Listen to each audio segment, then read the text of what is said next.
welcome to the deep dive. You sent us a really comprehensive report this time, all about the global paving materials market in 2025. Yes, quite a detailed one. So our goal today, basically, is to cut through the noise, get a real handle on what's driving this massive industry. Exactly. Pull out the key insights, maybe find some surprises. Well, I want to give everyone listening a clear snapshot of where things stand now and, maybe more importantly, where it's all heading. Let's do it. Okay, let's kick things off with just the sheer scale. I mean, this market isn't exactly pocket change, is it? No, not at all.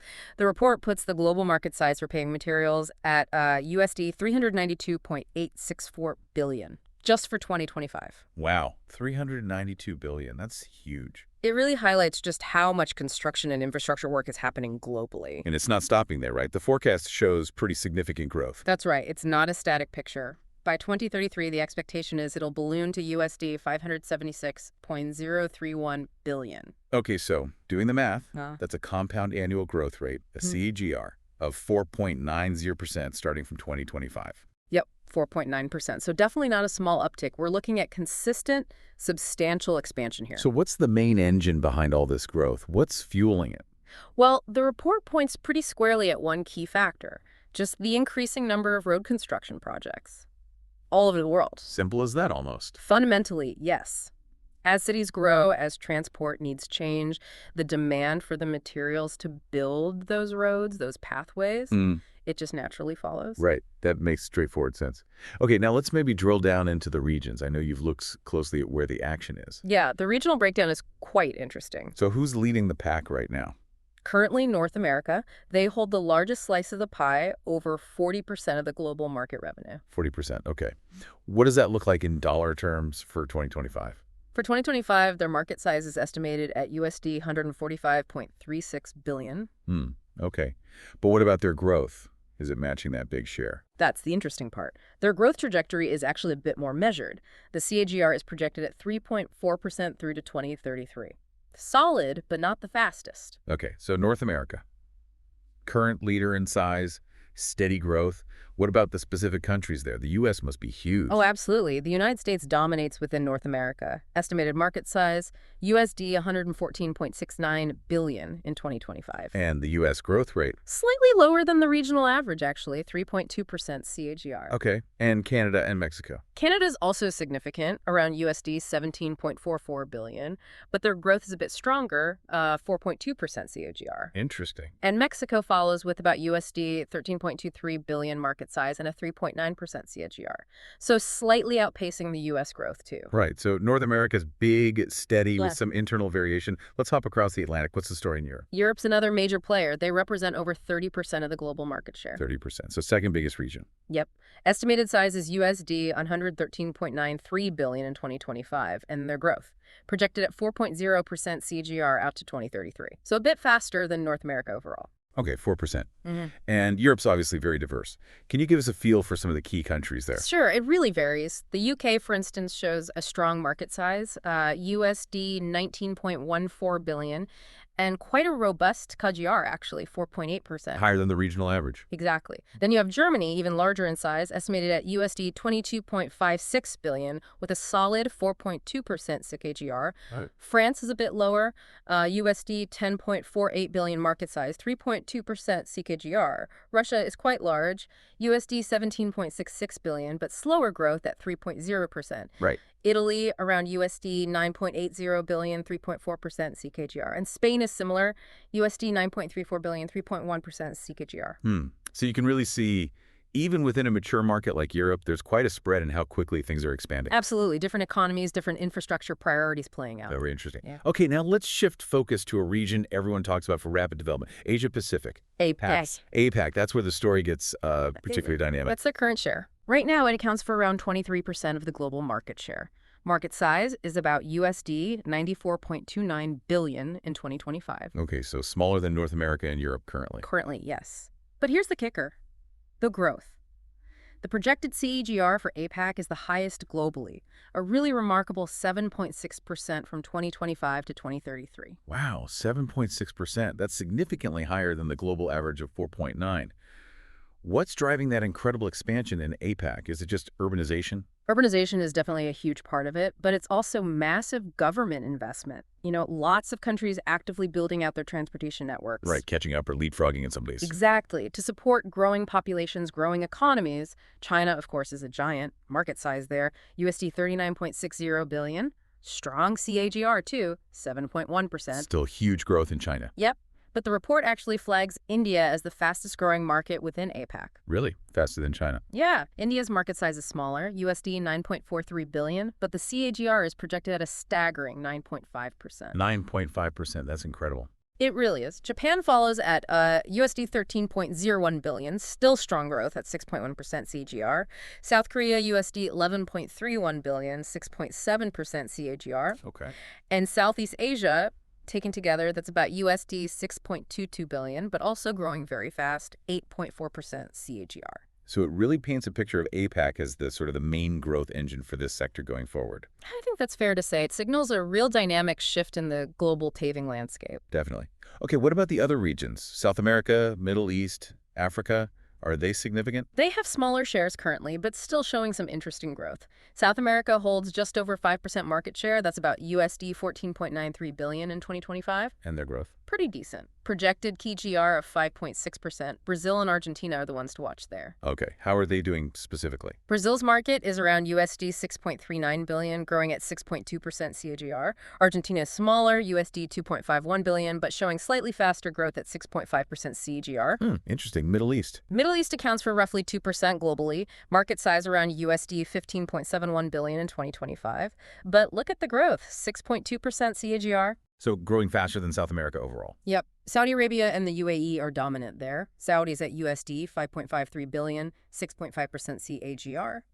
The UAE is smaller, USD 3.24 billion, but growing even faster at 6.7% CAGR. Lots of construction still happening there. Africa. Africa holds the smallest share, around 1%. That's about USD 8.64 billion in 2025. Growth is solid, though, 5.2% CAGR. In key countries. South Africa is the largest market by far, USD 3.04 billion, growing at 6.1% CAGR. Nigeria is much smaller, USD 0.69 billion, but still growing steadily at 5.4%. Okay. So even though the shares are smaller now, these regions definitely have promising growth potential as well.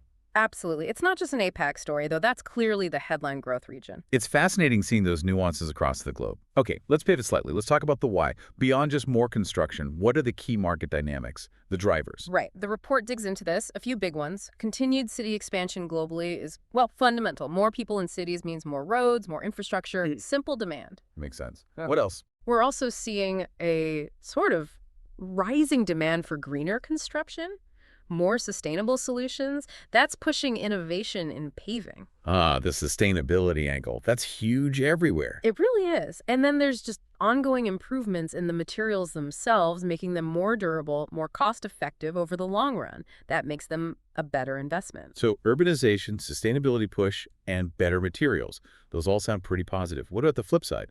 Any headwinds or challenges? Oh, definitely.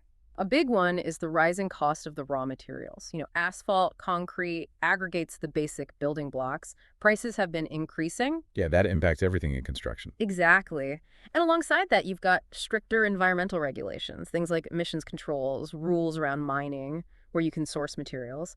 That adds complexity and cost. So it's a balancing act. Need more roads, but it's getting more expensive and more regulated to produce the stuff. That sums it up pretty well. Constant tension there. Okay. And what about key trends? Things we should be watching in this space? Well, building on the sustainability point, there's a major trend towards eco-friendly and recycled paving materials. Using waste products, finding alternatives, that's gaining a lot of traction. Right, the circular economy idea hitting the roads. Precisely. And the report also highlights something really exciting, the emergence of IoT-integrated pavements. And even self-healing pavements. Wait, self-healing pavements? Seriously, that sounds like sci-fi.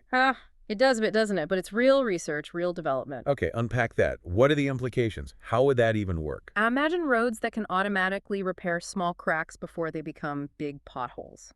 Maybe using embedded capsules with repair agents or specific material properties. That would be incredible. Think of the reduction in maintenance. Exactly. Less disruption, lower long-term costs. And the IoT integration. That means embedding sensors to monitor pavement conditions in real time. So you can predict problems. Traffic flow analysis? All of that. Predictive maintenance, better traffic management. It could really revolutionize how we look after our infrastructure. Significant cost savings, much more efficiency. That's a really compelling vision for the future. Yeah. Okay, switching gears slightly, the report also talks about the competitive landscape. Who are the big dogs in this market?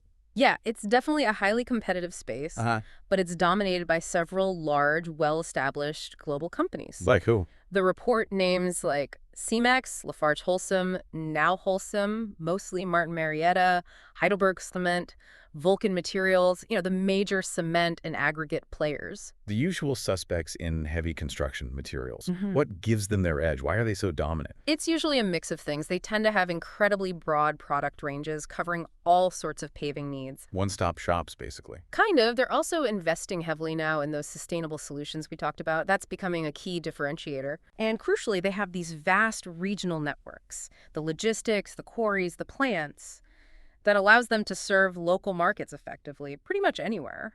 And you mentioned the demand for durability, eco-friendliness. How are these giants adapting? Are they leading that charge? They have to, really. They're pouring money into R&D to innovate, make materials last longer, perform better, have less environmental impact. And are they acquiring smaller, innovative companies? Yeah. Merging? Absolutely. We're seeing a lot of strategic moves, partnerships, M&A activity. It's all about expanding their reach, especially into those high-growth areas like APAC, grabbing new tech, improving production. It's always good to have a concrete example. Did the report mention anything specific? Yes, actually. It highlighted Cemex launching a product called Viabase in the UK. This was back in April 2021. Viabase, what was special about it? It was an asphalt concrete mix specifically engineered for the base layers of roads in new residential housing developments. Those roads take a beating from heavy construction traffic before the final surface goes down.